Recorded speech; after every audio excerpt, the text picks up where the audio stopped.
Ryan Little. Japan.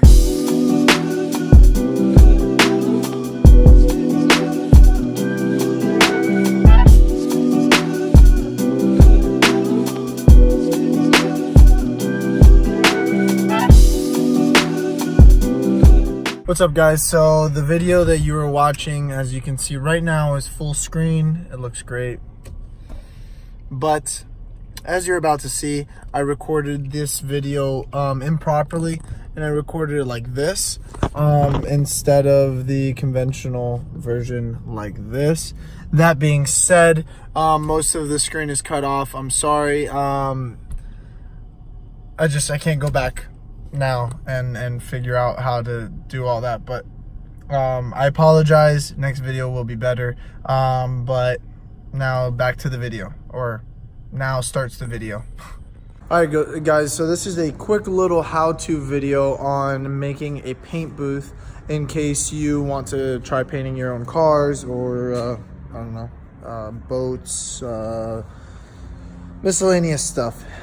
So quick little how-to, probably all gonna be even one cut, no editing, just to make it as simple and raw footage for you guys as possible. So let's just get right into it. As far as the requirements for what I think is necessary in a good homemade paint booth. So I have left the tarp off of, I've left the tarp off of my paint booth so that way I can show you guys all of the structure, because the tarp is the easy part. I'm still missing a pillar for that side because that sags a little bit, but this is going to give you a good gist.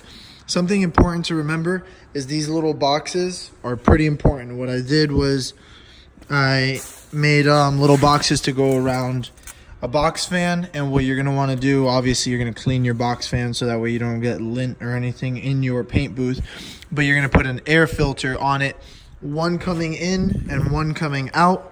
That way you have consistent airflow. Otherwise your paint is just sitting in the air, and that will rest back down onto your car and create little specks, and it looks like crap. So you want airflow through it, but you don't want external air, so you have to put a filter on the outside, and you don't want to be blowing paint all over, so you have to put a filter on the inside on your exit.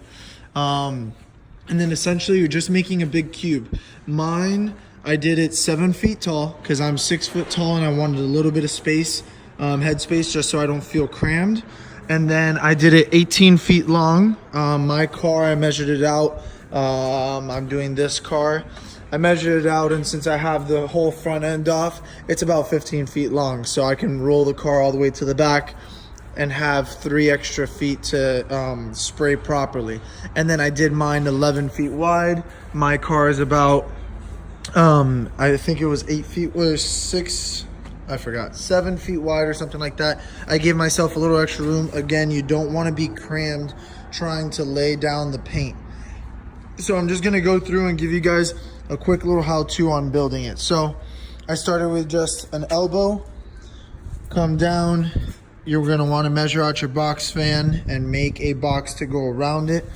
Come down again, another elbow. You have your pillars to go for the top, and essentially you're just going to make 2 big rectangles for the bottom, one for the bottom, one for the top, and then just add in T fittings, 3 for that side, 3 for this side, and then just elevate the top. It's just a very, very simple, very, very effective way to paint your car without having to get it all dirty and dusty and getting lint and stuff in your paint.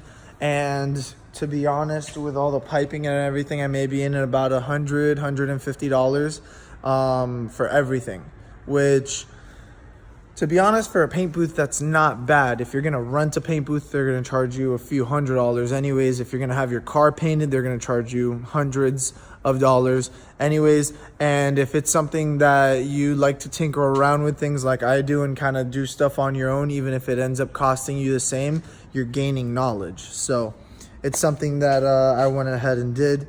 All of this stuff, by the way, can be this can be made from Home Depot. So there you have a thin lining that's a clear tarp.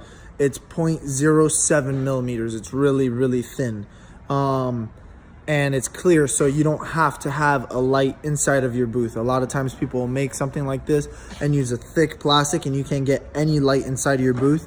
If you use a thinner one and you have sufficient lights like the warehouse and whatnot, like I have over here, you should be able to get away without having to run an extra power cable and all of these other things. So all right guys, so here is the finished product. I kind of wanted to hold off on editing this video so I showed you guys. So here's that box fan section I was telling you about.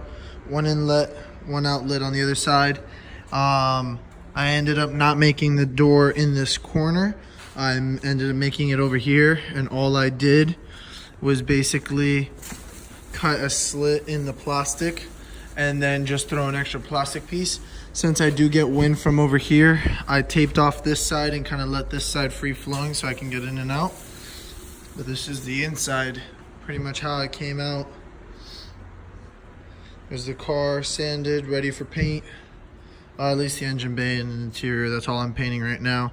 I got a spatial heater, so that way in case it gets a little chilly or anything like that, I can set the temperature in here, perfect for the paint. Here's the outlet. I haven't put the filter on it yet, but I'm gonna put a filter on this side when I start painting, so that way I don't get paint all over the warehouse.